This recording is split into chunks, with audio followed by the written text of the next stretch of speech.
अस्सलाम वालेकुम नाज़रीन, मेरा नाम है इरफान असगर और आप देख रहे हैं O2 स्पोर्ट्स। और जैसा कि आप जानते हैं कि PSL 6 का सेकंड लेग भी ख़त्म हो गया और फाइनली ये बड़ी रानाइयों के साथ और बड़ी खूबसूरती के साथ जो है टूर्नामेंट इख्तिताम पसीर हुआ और मुल्तान सुल्तान ने मेला लूट लिया। पेशावर ज़ल्मी जो है वो रनर्स अप रहे।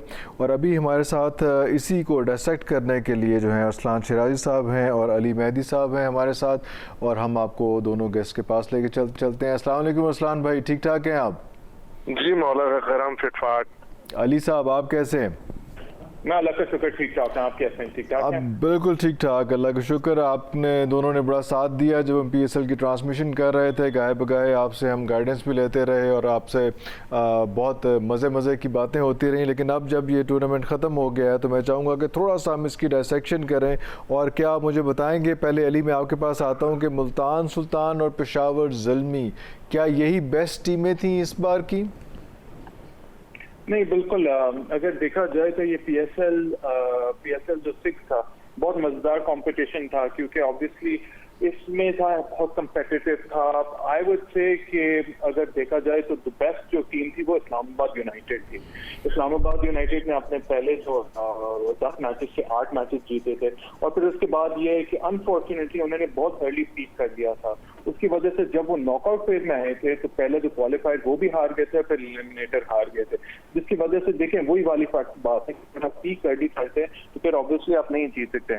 अगर दूसरी टीम का देखा जाए तो मुल्तान सुल्तान ने क्या कमबैक किया है, क्या पीक किया है। पहले 5 या 6 मैचेस है, आई थिंक सिर्फ 1 या 2 मैचेस जीते थे, उसके बाद तो वो एक विनिंग रन पे चले गए थे।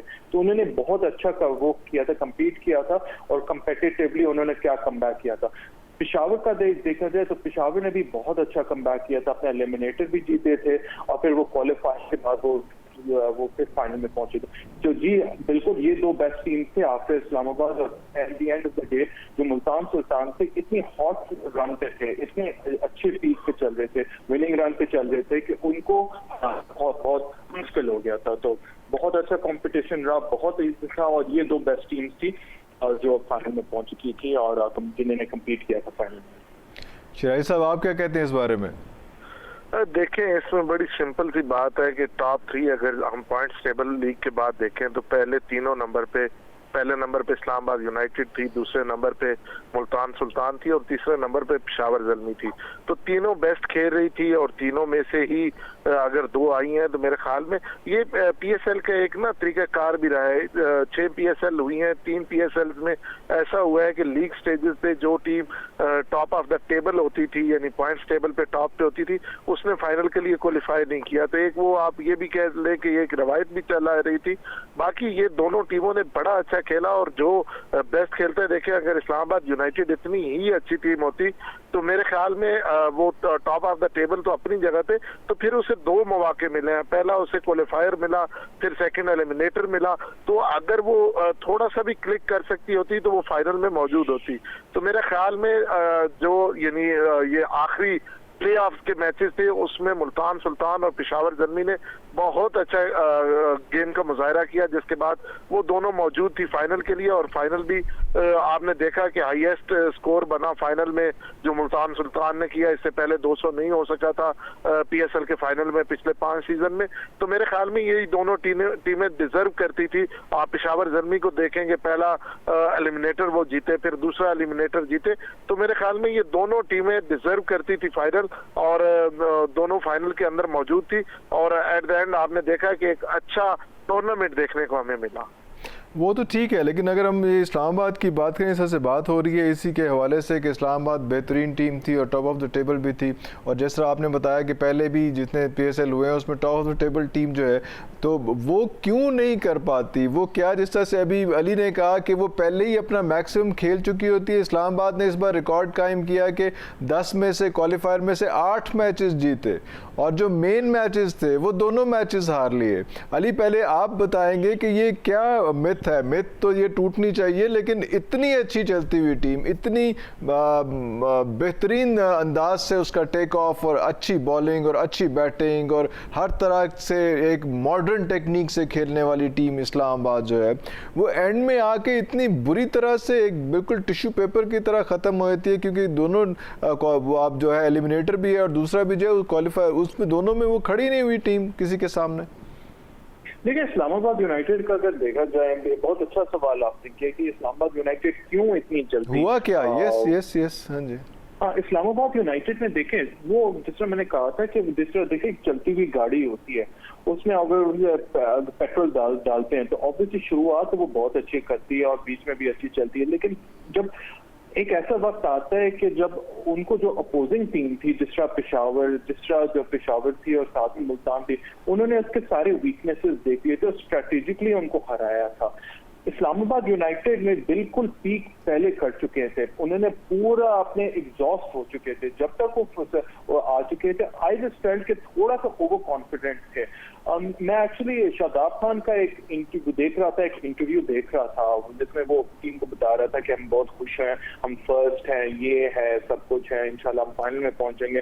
तो ठीक है, कॉन्फिडेंस अपनी जगह, लेकिन मुझे ऐसा लग रहा था कि इस्लामाबाद यूनाइटेड तो बैलेंस उनकी बहुत अच्छी थी, लेकिन उनको फिगर आउट कर दिया था दूसरे सुल्तान ने और पेशावर ने। और पेशावर और सुल्तान उनको ज्यादा, उनके अपोनेंट को ज्यादा डिजायर था कि इनको हराना है।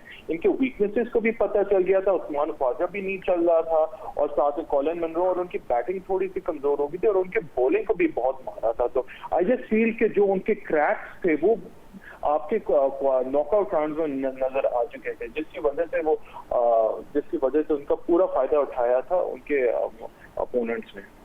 इतना कैलकुलेटेड लेके चल रहे थे सारे, हम तो कह रहे थे कि ज़रा जो इस्लामाबाद यूनाइटेड है वो ज़्यादा जो मॉडर्न क्रिकेट है वो खेल रही है, और मुल्तान सुल्तान जो है वो ज़रा कंटेम्प्रेरी क्रिकेट जो पुराने दौर की थी वो खेल रही थी। लेकिन आप जिस तरह से बता रहे हैं अली, तो वो लग रहा है कि ज़्यादा मैथमेटिक्स जो है वो मुल्तान सुल्तान ने और पेशावर ज़ल्मी ने पूरा वेल थॉटफुल, वेल रिसर्चफुल जो है वो ग्राउंड में उतरे हैं, और उन्होंने जो है बिल्कुल ही आउटकास्ट कर दिया ना इस्लामाबाद को। जो हम समझ रहे थे कि मैं तो कह रहा था कि इस्लामाबाद और पेशावर का हम फाइनल देखेंगे। अरसलान, आप इस बारे में क्या कहेंगे? आपको कौन कौन सी वीकनेसेस नजर आई, कैप्टनसी में या बॉलिंग में या बैटिंग में, कहाँ पे?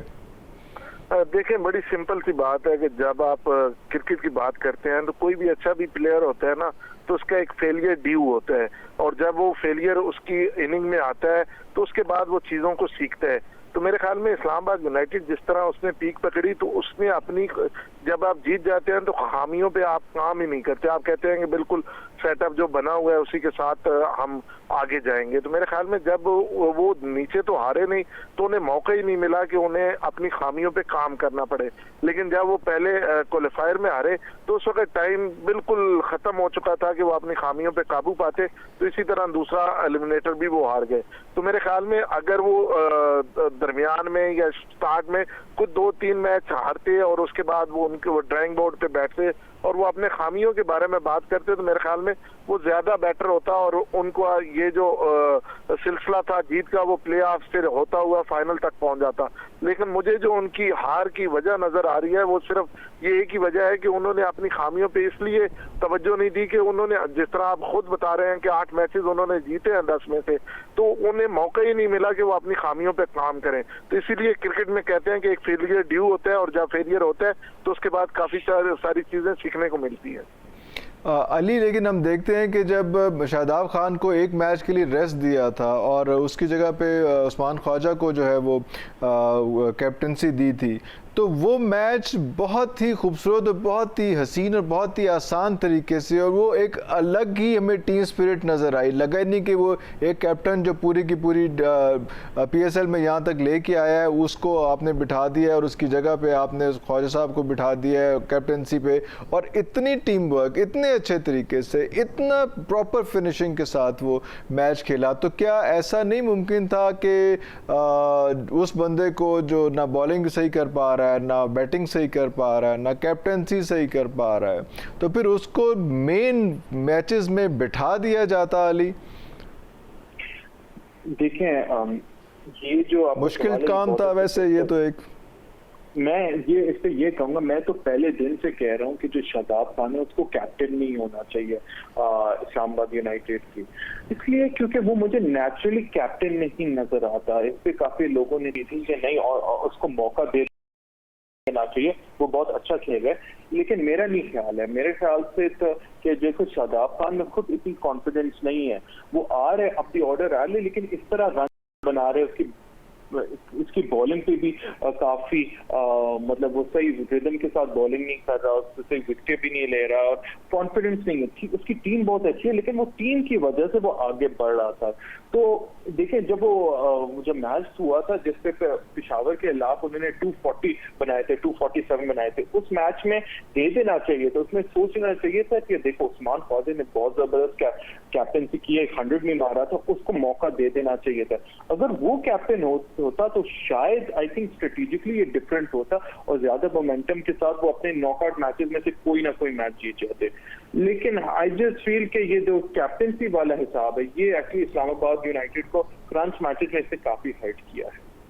अरसलान, आपका इस बारे में क्या ख्याल है? क्योंकि जो ख्वाजा साहब वाला मैच था वो एक बड़ा ज़बरदस्त, बड़ी अच्छी फिनिश वाला, बड़ा ही कमाल टीम वर्क उस पर नज़र आया, उसमें कहीं भी शादाब की कमी नज़र नहीं आई। पता नहीं उन प्लेयर्स ने भी याद नहीं किया होगा, हमने तो बिल्कुल नहीं किया। तो आप इस बारे में क्या कहते हैं? देखिए इसमें बड़ी सिंपल सी बात है, ये क्योंकि फ्रेंचाइज क्रिकेट है तो इसमें फ्रेंचाइज ओनर्स नोज बेटर। आप ये देख लें कि एक फ्रेंचाइज, मैं कराची किंग्स का नाम लूंगा, वहां पे आपने अभी इमाद यानी क्रिकेट टीम में पाकिस्तान नेशनल टीम में आया, उससे पहले वो टीम का हिस्सा भी नहीं था और उसके नीचे वो पाकिस्तान के तीनों फॉर्मेट के कैप्टन बाबर आजम को खिला रहे थे। तो ये तो यानी जो आपकी फ्रेंचाइज है उसके ओनर्स और उसकी मैनेजमेंट का डिसीजन होता है कि कौन कैप्टन होगा। जीत हार बाद में आती है और मेरे ख्याल में थ्रू आउट द PSL में जितने भी चैनल्स पे बैठता रहा हूँ तो मैं यही कहता रहा हूँ कि मुझे नहीं समझ आ रही कि इसकी अपनी, क्योंकि जो स्किपर होता है वो लीडिंग फ्रॉम द फ्रंट होता है, अगर उसकी अपनी परफॉर्मेंस बैटिंग या बॉलिंग या फील्डिंग में अच्छी नहीं होती तो वो ना तो किसी को कह सकते हैं और ना ही वो टीम को लीड कर सकते हैं, जिसकी वजह से पूरी टीम का मोराल डाउन होता है। तो मेरे ख्याल में मैं पूरे PSL में भी यही कहता रहा हूँ कि मुझे नहीं समझ आ रही। और यहाँ पे शादाब का मसला यह है कि वो बैटिंग ऑलराउंडर बनने के चक्रों में है, उसे किसी ने कह दिया है कि आप लेग स्पिनर, क्योंकि हमारे पास कादिर भी आ गया और नीचे लड़के और भी आ रहे हैं तो तुम्हारा इधर कुछ नहीं है, तुम बैटिंग ऑलराउंडर अगर बन जाओगे शायद आफरीदी की तरह या इसकी तरह, शेब की तरह, तो तुम्हारी टीम में हिस्सा जगह होगी, अदरवाइज तुम टीम में जगह नहीं बना पाओगे जो तुम्हारी परफॉर्मेंस है और जो बॉलिंग है। तो वो मेरे ख्याल में उसका फोकस सारा बैटिंग की तरफ गया और अब वो ना बैटिंग सही कर पा रहा है और ना बॉलिंग सही कर पा रहा है। तो मेरे ख्याल में जब प्लेयर्स के ये वाले इशू चल रहे हो तो उन्हें स्किपर वाली सीट से हटा देना चाहिए और एक ऐसा प्लेयर लाना चाहिए। वो मैं ये नहीं कहता कि वो उस्मान ख्वाजा हो, उसकी जगह कोई और हो सकता है, पाकिस्तानी हो सकता है, उनकी टीम में अच्छे पाकिस्तानी प्लेयर्स भी मौजूद है। तो मेरे ख्याल में ये डिफरेंट हो सकता था अगर कप्तान चेंज होता इस्लामाबाद यूनाइटेड का। अच्छा अरसलान, आपने 2-3 पॉइंट जो है इस मौके पे उठा दिए हैं, लेकिन अभी हम ब्रेक पे चलते हैं। ब्रेक पे वापस आएंगे तो देखेंगे कि ये उस्मान ख्वाजा की जगह जो है वो क्या हम हसन अली को कैप्टन कर सकते थे, और इसके अलावा भी 2-1 क्वेश्चन। एक छोटी सी ब्रेक लेते हैं, ब्रेक से वापस आते हैं और इसी इस्लामाबाद यूनाइटेड से ज़्यादा इसके कैप्टन पे बात करते हैं वापस आके।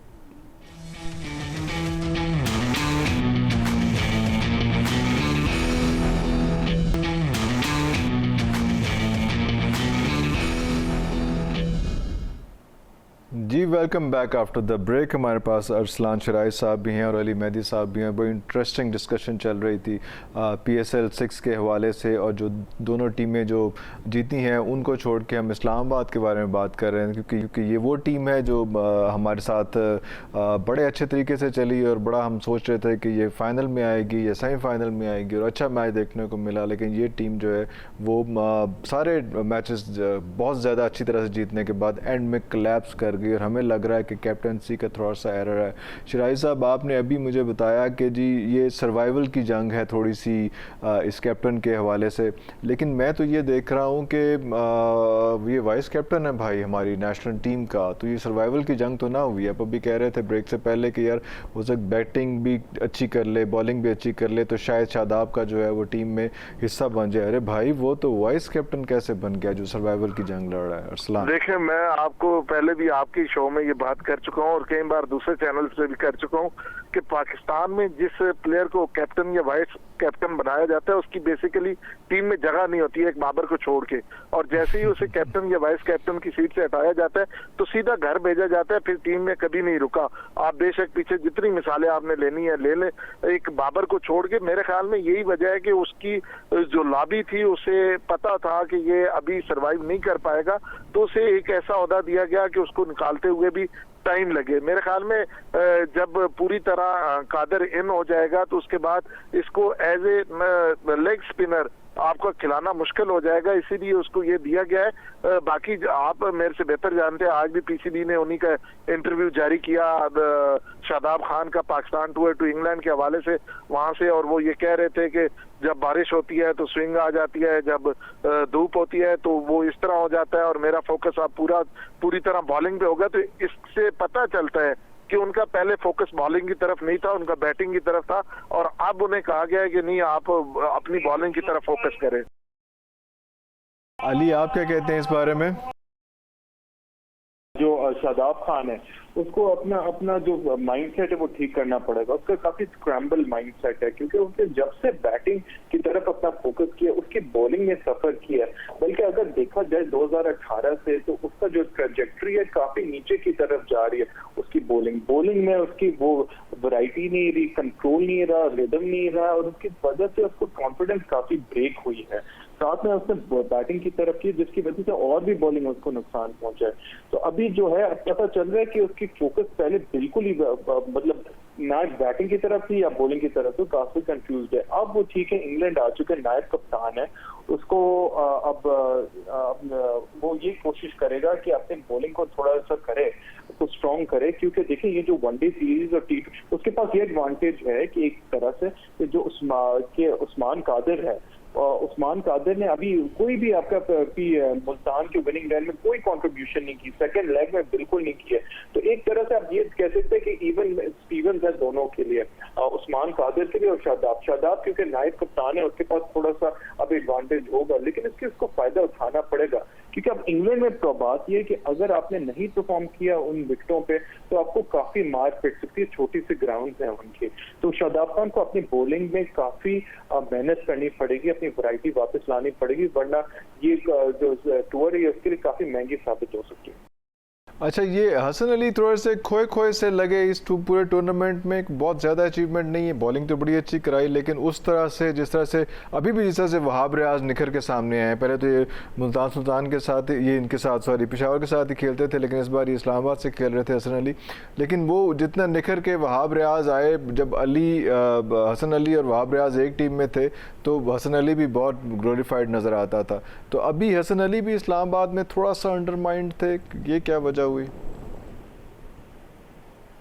हसन अली की बात करूं तो मेरे ख्याल में जितना उसने खेलना था, बल्कि मेरे ख्याल में पेशावर ने मिस किया होगा उसको इस टूर्नामेंट में। मैंने इसीलिए जिक्र किया वहाब का और उसका कॉम्बिनेशन। जी बिल्कुल, मेरे ख्याल में मिस किया होगा।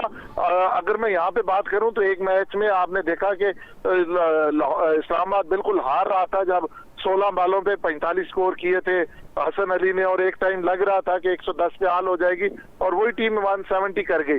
वो बैट हो या बॉल हो, यानी क्रूशियल मौकों में जब 232 स्कोर बना इनके अगेंस्ट, जब इन्होंने 247 इस्लामाबाद यूनाइटेड ने किया, तो हसन अली वाइट बॉलर था जिसने 3 ओवर में 17 रन दिए हुए थे। तो मेरे ख्याल में विकेट्स के साथ साथ उसने रन कंटेन भी किए हैं, रोके रखे हैं और बड़े अच्छी बॉलिंग की है।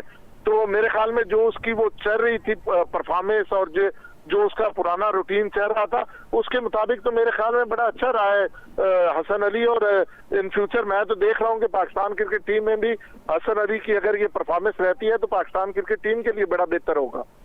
तो ये जो आपने देखा कि ये एक तरफ कम रन दे रहे हैं, दूसरी तरफ ज़्यादा रन बना भी रहे हैं, ये जो इनकी एक नई स्ट्रेंथ है कि कम रन देने तो जो ठीक है वो तो बॉलर की है, उसकी रिक्वायरमेंट है उसमें, लेकिन जो ज़्यादा रन दिए, जितने इतने लंबे छक्के मारे और जिस तरह से वो बैट का अपना वो निशान बनाते थे तलवार साफ करने वाला, अली आप इसके बारे में क्या कहेंगे? ये एक नई डायमेंशन थी जो शायद हमें इस्लामाबाद कैप्टन से तो थी, लेकिन वो शादाब खान से, लेकिन कर वो हसन अली गए। तो इसलिए मैंने पहले कहा था कि ख्वाजा को अगर नहीं बनाना था कैप्टन तो फिर हसन अली को बनाए थे, कम से कम डिलीवर तो कर रहा था वो।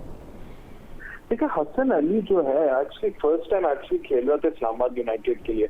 इस्लामाबाद यूनाइटेड के लिए उसको ज्यादा अब कप्तान बनाना थोड़ा प्रीमैच्योर है। दूसरी बात है कि हसन अली ने जब से वापस आया है, जब से उसने वो डोमेस्टिक में वो अपनी टीम के लिए वो फाइनल में वो किया था, उन्होंने ड्रॉ किया था, वो मैच टाई किया था, उसके बाद जो है ये बिल्कुल डिफरेंट प्लेयर है। जब से उन्होंने वापस साउथ अफ्रीका के खिलाफ टूर के खिलाफ उन्होंने वापस आए हैं, तो उन्होंने बिल्कुल उनकी जो बॉलिंग भी बहुत जबरदस्त है, और बैटिंग में वो एक नया एलिमेंट लाए, वो पिच हिटर के तौर पे खेल रहे हैं। और जो भी सीरीज देखा जाए, अगर साउथ अफ्रीका के खिलाफ देखा जाए, उनकी बॉलिंग बहुत जबरदस्त थी। जिम्बाब्वे और साउथ अफ्रीका के टूर्स अगर देखे थे तो उसकी बॉलिंग बैटिंग बहुत अच्छी रही है। इस साथ में वो अग्रेशन अपने बॉलिंग के साथ दिखा रहा है, लेकिन पिच हिटिंग भी कर रहा है। और ऑब्वियसली अभी ये जो अभी पीएसएल खत्म हुआ है, तो उसने एक एडेड नया डायमेंशन दिया इस्लामाबाद यूनाइटेड को, जो उनके पास नहीं था। कंसिस्टेंसी अपनी बॉलिंग में दिखाई है और बैटिंग में दिखाई है, स्पेशली बैटिंग में, क्योंकि वो जो पिच हिटिंग वाले एलिमेंट है उसने बहुत इस्लामाबाद यूनाइटेड को हेल्प किया था। तो हसन अली जो है वो काफी मोमेंटम के साथ काफी उन्होंने एक नया एडिशन दिया था इस्लामाबाद यूनाइटेड को। लेकिन उनको captain banana I think next season के लिए बहुत अच्छा मौका है कि ओनर्स बैठे और वो देखें कि कारकर्दगी देखें। शादाब ने अच्छी कैप्टनसी, लेकिन जो अग्रेशन और जो थिंकिंग स्किल्स हैं वो हसन अली में है। और आई थिंक बहुत अच्छा आइडिया कि अगर उसको कैप्टनसी का जो कैप है उसको दिया जाए। आप तवक्को करते हैं अरसलान के नेक्स्ट टाइम कैप्टन जो है वो हसन अली को बनाएंगे, अगर हसन अली दोबारा इनके साथ खेलते हैं उसमें? नहीं, इसमें मैं एक चीज आपको बता दूं कि जो ये हम बार बार कहते रहते हैं, बल्कि कमेंट्री बॉक्स से भी कहा जाता रहता है रोटी ग्रुप, तो ये दोनों रोटी ग्रुप का हिस्सा है। तो मेरे ख्याल में अगर हसन अली को अभी ऑफर हुई भी होगी, जो कि अभी हमें नहीं पता, कुछ अरसे में अगर ऐसा कुछ होगा तो हमें पता भी चल जाएगा कि अगर ऑफर हुई भी होगी during after Usman Khawaja innings, तो हसन अली अपने दोस्त की जगह नहीं लेगा। ये बड़ी पक्की दोस्ती है इनकी, इसीलिए मैं रोटी ग्रुप कहा जाता है। तो अगर इसे ऑफर की भी जाएगी ऑन प्लेस ऑफ शादाब, तो ये माजरत कर लेगा कि नहीं, शादाब अच्छा है और मैं शादाब की कैप्टेंसी में खेलना चाहता हूँ। तो मेरा नहीं ख्याल कि हसन अली शादाब की जगह लेगा।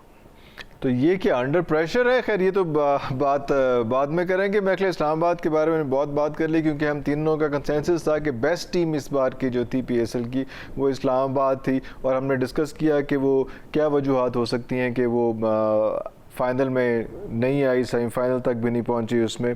लेकिन हम इसके बाद ब्रेक पे चलते हैं। ब्रेक से वापस हम डिस्कस करेंगे कि मुल्तान सुल्तान और पेशावर ये दोनों टीमें कैसी थी, इन दोनों टीमों का डायसेक्शन करते हैं। छोटा सा ब्रेक लें, जल्दी से वापस आते हैं और फिर आपके साथ मज़ीद डिस्कशन करते हैं।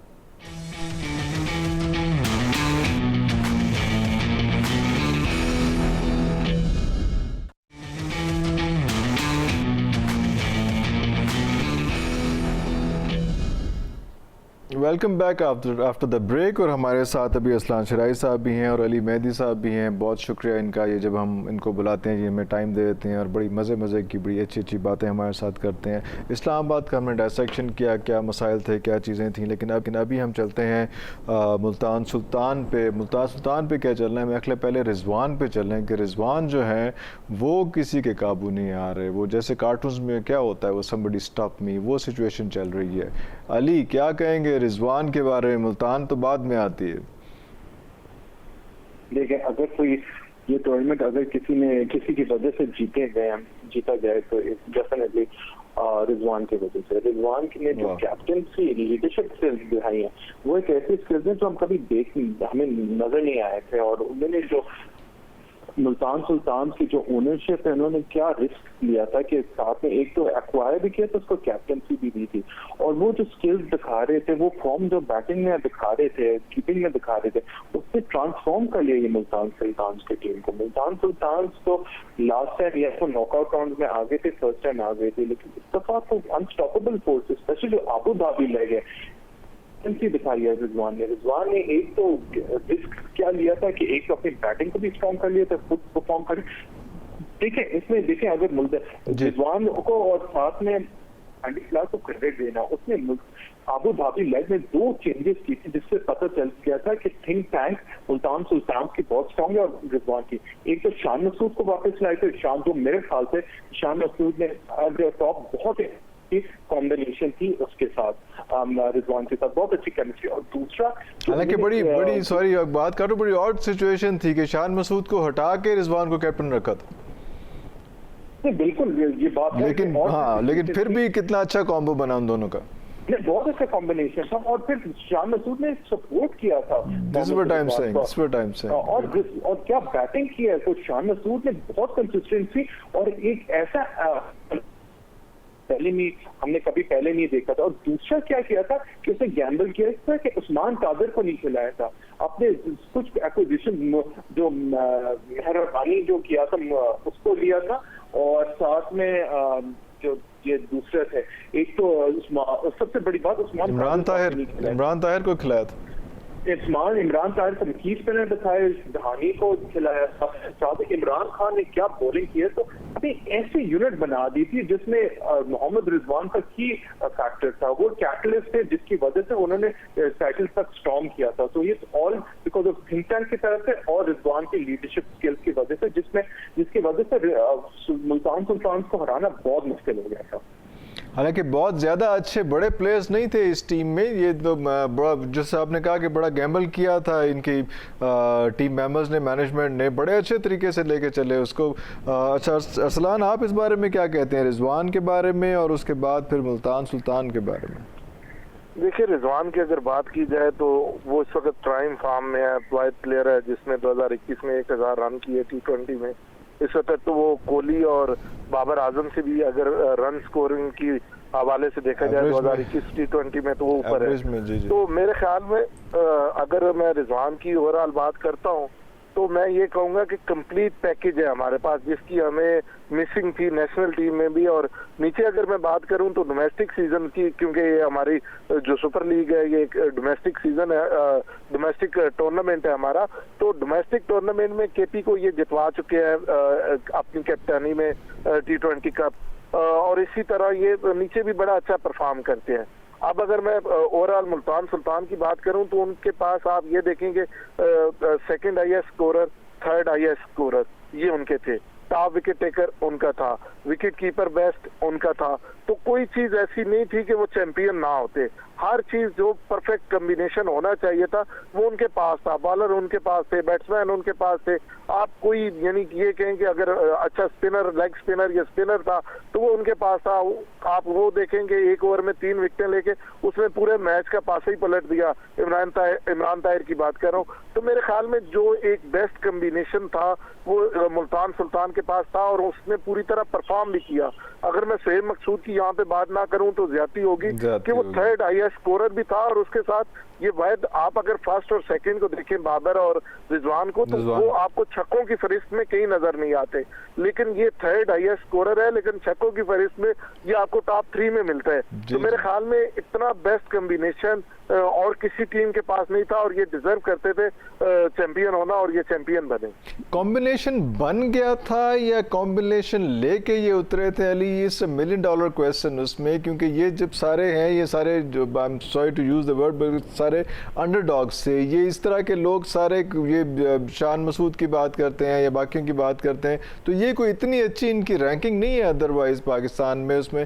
लेकिन इसमें क्या हुआ, इतना वो सख्त गैम्बल खेला या इतने कॉन्फिडेंट थे मैनेजमेंट मुल्तान सुल्तान की कि ये लोग ले जाएंगे? तीसरा मेरा ख्याल है इनका PSL था, और जो 6 PSL खेल रहे थे उनको इन्होंने आउटकास्ट कर दिया, और बड़ी ही बेदर्दी के साथ फाइनल, आधा फाइनल देख के हम लोग मेरा ख्याल फारिग हो गए थे कि यार कुछ नहीं हो सकता जब इसने 200 स्कोर कर लिया था। अली कुछ बताएं इस बारे में कि इतना कॉन्फिडेंट थे या इन्होंने वाकई एक रिस्क लिया था मैनेजमेंट ने मुल्तान सुल्तान की, अली तरीन वगैरह ने?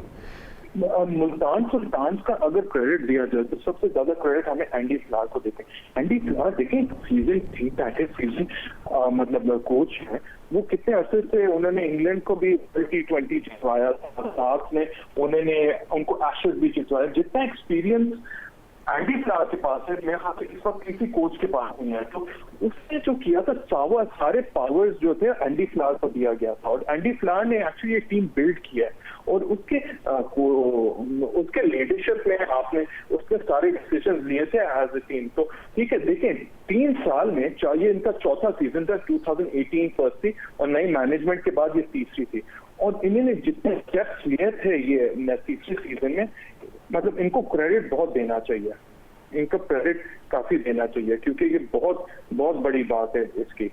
तो मतलब बहुत क्रेडिट देना चाहिए, क्योंकि मतलब एक नई टीम है, किसी ने इनको मौका नहीं दिया था, किसी ने इनको नहीं दिया था इतनी बिल्कुल इसी तरह से वही बात कर रहे हैं कि टीम में कोई बहुत बड़े स्टार्स भी नहीं थे। जब अफरीदी भी निकल गए थे तो बड़ा अजीब सा लग रहा था कि ये टीम कैसे लेके निकलेगी और कहाँ तक पहुँचेगी उसमें, लेकिन फिर भी इतने अच्छे रिजल्ट्स, बल्कि मैक्सिमम रिजल्ट्स, इससे बेहतर और क्या हो सकता है। अच्छा, एक चीज़ मुझे आप दोनों की गाइडेंस चाहिए कि ये जब मैच हो रहा होता था, बॉलिंग या बैटिंग हो रही होती थी, तो मुल्तान के बाहर जो है सुल्तान डग आउट में वहाँ पे 2 चेयर्स लगी हुई थी जिसमें नंबर्स डिस्प्ले होते रहते थे, और कभी कोई नंबर उठा के कॉम्बिनेशन रख देते थे, कभी कोई कॉम्बिनेशन रखते थे। अली को समझ आती है कि सिर्फ ये लोग कर रहे थे, सिर्फ मुल्तान वाले कर रहे थे, ये क्या था? अली पहले बताएंगे, उसके बाद फिर मैं अरसलान आपसे पूछूंगा। मुल्तान सुल्तान में ये, जिसका मैंने आपको पहले भी बताया था कि ये टीम एंडी फ्लावर ने भी किया था, और एंडी फ्लावर के साथ जो भी टीम मैनेजमेंट थे, उनके कोचिंग स्टाफ है, उसमें मुश्ताक अहमद भी थे, उनका एक बहुत बड़ा हाथ है कि इस टीम में जो डेवलपमेंट हुई थी, इनकी फिजियो भी अच्छी थी, इनकी फिटनेस भी बहुत अच्छी थी, और साथ में आप देखने जाए तो काफी अच्छी केमिस्ट्री थी, एक कमरादरी थी सारों के दरमियान। तो उस कमरादरी की वजह से ये बहुत इनको फर्क पड़ा था, बहुत फायदा हुआ था उनको, और मतलब वो अपने क्रिकेट को बहुत एंजॉय कर रहे थे। तो ये इन चीजों से बहुत फर्क पड़ा था। और देखें, जब सारी चीजें इंग्रेडिएंट्स इकट्ठी चल रही थी, तो उनके लिए उन्होंने तो साथ में कुछ मैचेस थे, उन्होंने एक्चुअली बैटिंग फर्स्ट की थी, और बैटिंग के बाद उनको दूसरी टीम को चेस करना बहुत मुश्किल हो गया था। तो मतलब जब सारी चीजें इन ऑर्डर आती हैं तो उस टीम को हराना बहुत मुश्किल हो गया था। तो आई जस्ट फील के मुल्तान सुल्तान देखिए हॉट स्ट्रीक पे चली गई थी, जिसकी वजह से आप सारे इंग्रेडिएंट्स थे उनके पास, जिसके बाद आप उनको हरा नहीं सकते थे, बहुत मुश्किल था दूसरी टीम के लिए। एग्जैक्टली, और वो 2-1 प्लेयर्स सिर्फ ऐसा नहीं था कि 2-1 प्लेयर्स जो है वो टीम को लेके चल रहे हैं, वो एक ऐसा मोमेंटम बना कि वो सारे धानी समेत हर कोई जो है वो ऐसा उन्होंने रिदम पकड़ा कि वो अनबीटेबल, अनब्रेकेबल हो गए। असलन आप बताएंगे कुछ उसके बारे में? वो जो नंबर्स का डिस्प्ले कर रहे थे बार बार, उसमें 2 कुर्सियाँ रखी हुई थी, उन पर नंबर लगाते थे, फिर नंबर हटा देते थे, दूसरा नंबर लगा देते थे उसमें, तो क्या ये कोई कोड वर्ड्स थे जो डिस्प्ले कर रहे थे वो अपने कोच कैप्टन के साथ, या क्या हो रहा था? ये देखिए, कमेंट्री में भी सब कुछ यही डिस्कस होता रहा। जब पहले मैच में उन्होंने ये नंबरिंग स्टार्ट की, पहले में सिंगल डिजिट पे रहे और सेकंड, और फिर बाद में वो डबल डिजिट में आ गए, लेकिन वो अजहर महमूद कर रहे थे, और मेरे ख्याल में बॉलिंग के हवाले से कोई कर रहे थे, क्योंकि जब सिंगल डिजिट में थे तो मैं देख रहा था कि जब वो बॉल कोई नंबर रखते थे तो वो शॉर्ट लेंथ मारना शुरू कर देते थे। लेकिन मेरे ख्याल में ये गेम ऑफ स्पिरिट, जो स्पिरिट ऑफ गेम है, इसके खिलाफ है।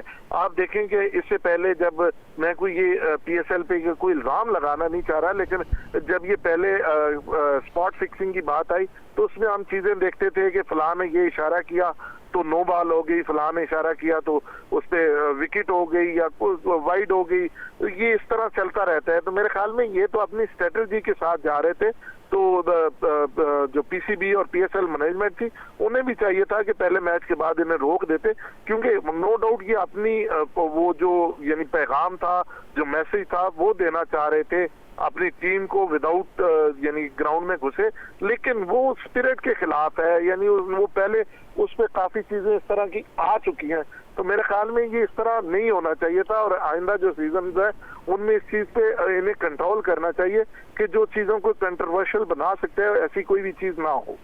तो डग आउट से इस तरह पैगाम रसानी पहले हमने कभी देखी नहीं है। पहले तो ये होता था कि कोई पानी लेने के लिए आया था, बल्कि पानी लेने वाली बात हुई लास्ट टाइम तो उस पर बहुत बहस हुई थी, उस पर भी एक हल्का सा कमेंट करके प्रोग्राम को ख़त्म करेंगे। क्या ये इस चीज़ की इजाज़त होती है कि डग आउट से इस तरह से पैगाम दिए जाएँ? या ब्रेक नहीं, में, या वो जो आप टाइम आउट लेते हैं या 3 मिनट्स टाइम आउट होता है, वो सारा कुछ उसके बगैर जो है आप इस तरह के कोड वर्ड्स रखे हों, जिससे आपने खुद ही बताया कि साथ नो बॉल वाइट बॉल भी हो सकती है, स्पॉट फिक्सिंग भी हो सकती है। और स्पॉट फिक्सिंग आपका ख्याल है कि हो रही थी कि आपने जब उन्होंने सिंगल डिजिट रखा तो उसने शॉर्ट लेंथ कराई, तो जब डबल डिजिट रखा तो उसने जो है वो दूसरी तरह की गेंद कराई। तो ये क्या इसकी इजाज़त होती है अरसलान? मेरे ख्याल में इजाजत ना होना या होना ये एक अलग से बात है, ये स्पिरिट ऑफ गेम के खिलाफ है। यानी मैं आपको बता रहा हूँ कि पुराने जमाने में अगर 90s 2000 की आपको बात करें तो बाहर से कोई एक इशारा होता था और उसके बाद नो बॉल हो जाती थी, फिर पूरे मैच पे सवाल उठना शुरू हो जाते थे कि क्या हो रहा है। बात तो सेम लाइक दैट ये भी इसी तरह है। ये तो आप अपनी लीग को खराब करने के चक्करों में है, तो मेरे ख्याल में इसको रोकना चाहिए। अली, आप इस बारे में क्या कहेंगे? आप सवाल को प्लीज रिपीट कर सकते हैं? सॉरी। अच्छा, क्वेश्चन मेरा ये था कि मुल्तान सुल्तान वाले जो हैं वो बाहर डग आउट के बाद उन्होंने 2 कुर्सियां रखी हुई थी, उसके ऊपर single digit double digit numbers रख रहे थे, और वो नंबर जो हैं वो बाहर से ऑब्वियसली जो ग्राउंड के अंदर से वो रीडेबल थे, और वो क्या कोड पहुंचा रहे थे, क्या वो कम्युनिकेशन हो रही थी, डिजिट्स की कम्युनिकेशन हो रही थी प्लेयर्स के साथ, बॉलर्स के साथ, कैप्टन के साथ, कि अब क्या स्ट्रेटजी होनी चाहिए इसमें। ये हमने फर्स्ट टाइम देखा PSL में, बल्कि कभी भी किसी क्रिकेट मैच में फर्स्ट टाइम देखा कि इस तरह से डिजिट्स रखे जा रहे थे और वो डिस्प्ले हो रहे थे, और वो जो प्लेयर्स अंदर खेल रहे थे वो उससे गाइडेंस ले रहे थे या जो भी कर रहे थे उसमें बड़ा रिलीजियसली उसको फॉलो किया जा रहा था। कैमरामैन भी बार बार उसको दिखा रहा था कि देखें ये कोई चीज़ हो रही है उसमें। तो क्या ये इसको क्या नाम देंगे आप इसमें, डग आउट से इस तरह की communication, ball to ball communication captain को और बॉलर को, इसको आप क्या कहेंगे?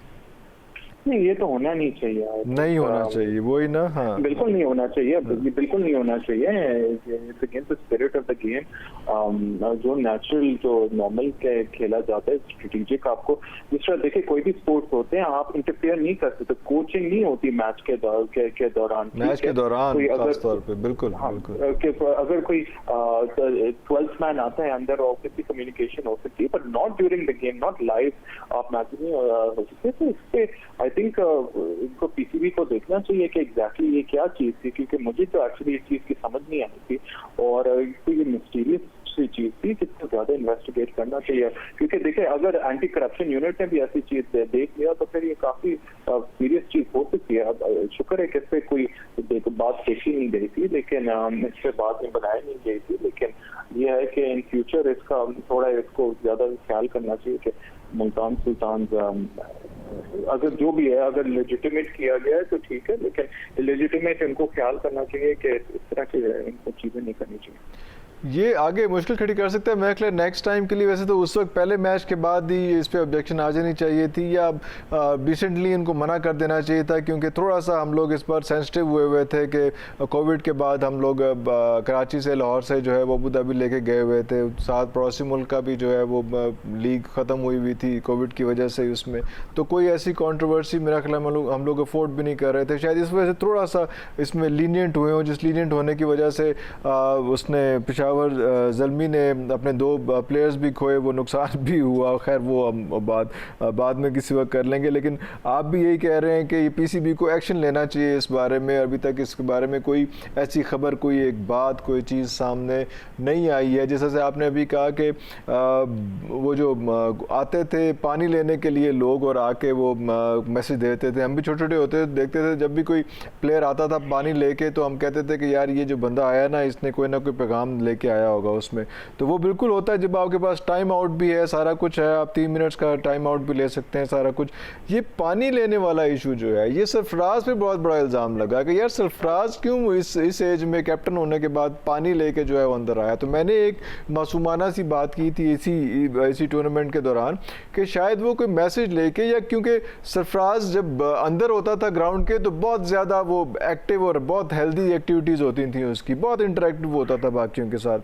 तो शायद पानी जब पैगाम आपने भिजवाना है तो सरफराज जब मैचेस में आता था, इस टूर्नामेंट की बात नहीं कर रहा, जब इंटरनेशनल मैचेस हो रहे होते थे तो उसमें तो सरफराज बार बार आता था पानी लेके, बार बार तो नहीं, मतलब पानी लेके आता था। तो बहुत इस पर बहस बनी कि जी पीसीबी ने इसको पानी लाने के लिए लगा दिए। तो क्या ऐसा होता है कि पीसीबी कह सकता है कि नहीं ये भी नहीं, ये भी नहीं, ये भी नहीं, तुम सरफराज तुम पानी लेके जाओगे, ऐसा होता है? या कोई प्लेयर भी जा सकता है जो पैगाम लेके चला जाए, कोई स्ट्रेटेजी बताने के लिए चला जाए उस टाइम पे जब ओवर ख़त्म होते हैं? अली देखिए, इस पर तो काफी कुछ वो क्या किया गया था। आई मीन इस पे थोड़ा सा ज्यादा देखा, स्टडी किया जाना चाहिए इसके ऊपर कि एग्जैक्टली ये क्यों हुआ है। आई मीन मैं तो इसको खुद इसके बाद में सोच रहा था कि एग्जैक्टली क्या इसका एग्जैक्टली क्या प्रॉब्लम था। एग्जैक्टली अस्लान, आप इस बारे में कुछ कहेंगे? सरफराज के बारे में, सरफराज पे बहुत इल्ज़ामात लगे, पीसीबी पे भी इल्ज़ामात लगे कि यार पानी लेने के लिए सरफराज को रख लिया कि पानी छोड़ के आएगा और पानी पिला के आएगा। उसमें इतना सीनियर आदमी कैप्टन रहा है हमारा और उसने टूर्नामेंट जिताए और आप उसको पानी देने पे लगा दिया। तो इसके बारे में आप कुछ कहेंगे?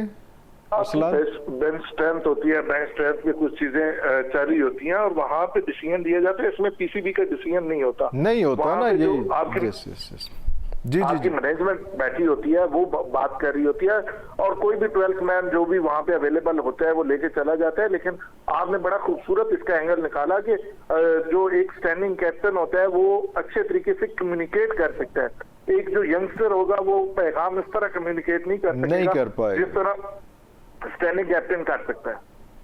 और स्टैंडिंग कैप्टन भी वो वाला जो बड़ा एक्टिव है, विकेट के पीछे बहुत एक्टिव होता था। इसी से मुझे याद आया कि ये इस वक्त ये स्टैंडिंग कैप्टन है और एक तरफ रिजवान कैप्टन है। और इसी में जब कोयटा ग्लैडिएटर्स खेल रही थी और जब कोई बॉलर बुरी बॉल करता था तो रिजवान भी जाता था बॉलर के पास और सरफराज भी अपने मैचेस में जाता था। लेकिन सरफराज की डेस्परेशन और सरफराज की बॉडी लैंग्वेज उन दिनों में बड़ी ऑड थी, बड़ी परेशान कुन थी। जबकि रिजवान जाके कोई तरला तुरला ही करता था कि भाई आराम से बाजू पड़ के, भाई आराम से देख लेना।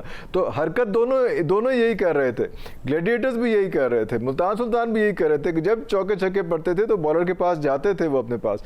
लेकिन इतनी डिफरेंट बॉडी लैंग्वेज दोनों की क्यों थी? ये सरफराज डेस्परेट हुआ था। जी देखिए, सरफराज जो था, Sarfaraz completely lost the plot. देखिए सरफराज जब से कैप्टनसी अगर देखा जाए तो सरफराज जब से कैप्टनसी से लिया गया नेशनल टीम का तो वो कंप्लीटली डिफरेंट प्लेयर है, कंप्लीटली डिफरेंट उनका माइंडसेट है। वो डेस्परेट है, इतना डेस्परेट है तो कुछ भी करने के लिए तैयार है। और बात ये कि जब भी उनके अंदर प्रेशर आती है किसी चीज के तो वो कोप नहीं कर पाते। उनका बॉडी लैंग्वेज इतना नेगेटिव हो जाता है कि उनको समझ ही नहीं आती है कि एग्जैक्टली किस तरह हैंडल करना। देखिए ये वो ही कप्तान था जिसने हमें चैंपियंस ट्रॉफी एक्चुअली जितवाई थी, वही टीम है जिन्होंने हमें नंबर 1 तक पहुंचाया था। तो मतलब एक कोई वजह है कि वो एक्चुअली इतना अच्छा परफॉर्म, लेकिन जब से उनको वर्ल्ड कप 2019 के बाद जब से तो कैप्टनसी का ओहदा लिया गया तो वो बिल्कुल ही डिफरेंट प्लेयर मतलब है। उनका माइंडसेट भी बिल्कुल स्क्रैम्बल हो चुका है, वो बिल्कुल नेगेटिव हो चुके हैं और उनको वो संभालने नहीं आते कि किस तरह मैं किस तरह मतलब प्रेशर कुकर सिचुएशन, क्योंकि वो डेस्परेट है वापस टीम में आने के लिए, वो डेस्परेट है रिजवान को वो रिप्लेस करने में। लेकिन जितना वो कोशिश करते हैं उतना खिलाफ उनके लिए प्रॉब्लम हो जाती है और उसकी वजह से मतलब उसके लिए बहुत मुश्किल हो रहा है कि वो वापस किसी तरीके से मतलब सही तरह वो डिसीजन मेकिंग कर सकें। अच्छा नाज़रीन, बहुत शुक्रिया आपका, आपने ये हमारा साथ दिया यहाँ पे। लेकिन हम आपको ये बताते चलें कि अभी सिर्फ 2-3 प्लेयर्स की 2-3 टीमों की बात हुई है, अभी बहुत सारी बातें की हैं जो इंशाल्लाह हम कल के प्रोग्राम में करेंगे। और मुझे लग रहा है कि ये अभी अगला सीज़न जो है वो हम ये बातें ही करते रहेंगे, एक एक प्लेयर को अलग अलग डिस्कस करेंगे इंशाल्लाह, एक एक प्लेयर को, एक एक टीम को और टीम मैनेजमेंट को भी इंशाल्लाह। तब तक के लिए हमें इजाज़त दीजिए, अल्लाह हाफ़िज़।